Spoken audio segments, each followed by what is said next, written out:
welcome to my channel. So I just watched 1899.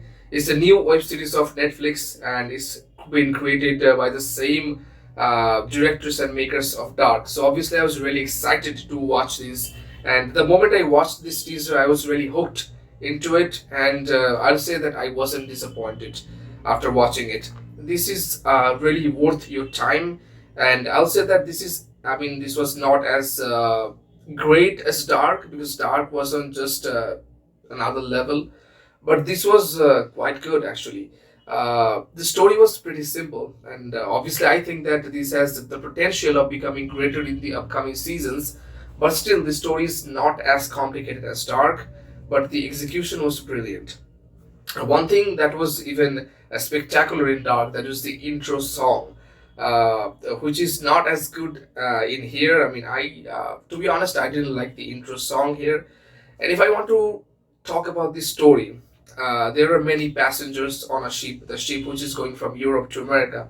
Okay, and somehow they are all connected. So you will see that connection with Dark, where there was a famous tagline that everything is connected.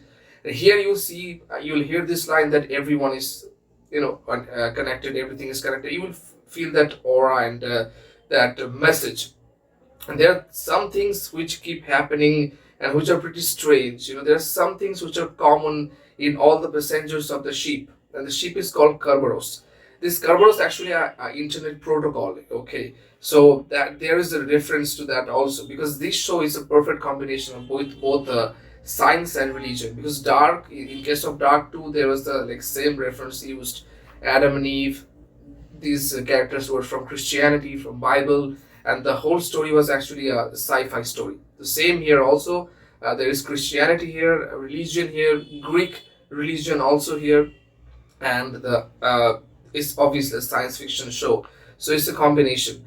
But there are some things which feel pretty uncanny from the beginning. For example, all the passengers, they were like doing breakfast, and suddenly they take a sip of the tea, and they all put down their cup together. So that thing, I mean, that scene was the first scene which made me realize that something is really not quite all right with them, with the ship.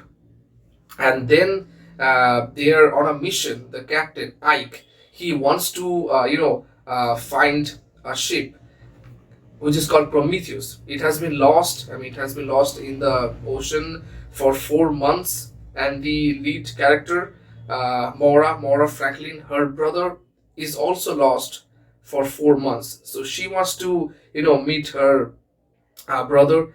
And Ike, he also, he gets a letter from some unknown person, and that letter says that whatever is lost will be found. So all these people are connected, and Ike and Mora, all of them, they get a same kind of a letter in the same format, and they're all on a mission to find something that is related to Prometheus. Now, this is the spoiler-free part, and because I want to explain and talk about it in details, please ignore all the sounds and horns of the cars, which are coming into this video. So I have to talk about those parts because I want to talk in detail. So if you haven't watched it yet, you can watch this part of the video later. So I've noted down some points which I'll talk. That is when there are some scenes which are pretty attractive to me. For example, there's a character Daniel. I really like that character, Daniel and Ike. To me, these two characters were my most favorite characters in this 1899 series. So Daniel uses a device, and when he uses the device, most probably that was in episode 3 ending, where the song is playing Child in Loop by Deep Purple. That song was being played, and that scene, Daniel uses his machine, his device, and the ship Kerberos is just vanishes from just vanishes from the sea, and like a whoosh. Okay, that scene was pretty great, and another scene was I think most probably in the end of episode 5, where Ike finds out that he's in the ship Prometheus, and there are uncountable ships with it. So these two things, especially the later one, made me realize the story. I mean, it was still episode 5, so I could guess that what is going to happen in the later part. The thing is that And there was some tagline that may your coffee kick in before reality does. So all this combined made me realize that whatever is happening in the ship is not real, it's just a simulation. Okay. And all this is like happening inside the head of the passengers, because that's a simulation, because it's actually a time loop. It happens again and again and again. And all the passengers, they're actually being, under you can say experiment being done by someone. uh, like there they find themselves in different ships again and again, and the same experiment is done on them to understand the nature of human brain, because this show starts with the dialogue and with the message that it will, it is somehow related to the human brain and its complications. And in the end, there's a scene when we see that child, he's in the mental asylum, and that old man Mora's father, he puts in some liquid, he injects some liquid into his neck. And there we see that two dresses, a combination of two dresses and two liquids. When he puts the white liquid into his neck, his all these dresses become white, and when he puts black, all the dresses and everything becomes black. So there you can see that, like, it can be compared with the human nature of good and evil, that thing.